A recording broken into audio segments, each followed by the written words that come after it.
আল্লাহ পাক বলেন প্রতিযোগিতা করো আল্লাহর মাগফিরাত কামনার জন্য আর জান্নাতে যাওয়ার জন্য প্রতিযোগিতা করো, আল্লাহর রহমত পাওয়ার জন্য সৎ কাজের প্রতিযোগিতা করো, তাহলে আল্লাহ রাব্বুল আলামিন তোমাদেরকে ক্ষমা করবেন আর তোমাদের জন্য এমন জান্নাত দিবেন যেই জান্নাত আকাশের বিশালতার জমিনের বিশালতার মতো।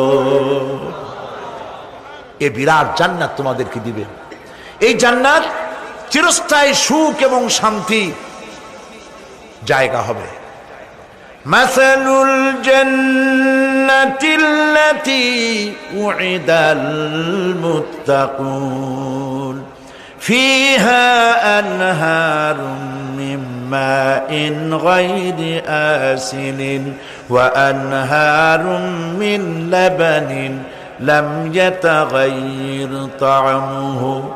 আল্লাহ পাক বলছেন জান্নাত আল্লাহ পাক ওয়াদা করেছেন মুত্তাকিদের জন্য। আল্লাহ পাক জান্নাত দিবেন যে জান্নাতের ভেতরে রয়েছে মধুর প্রস্রবণ, রয়েছে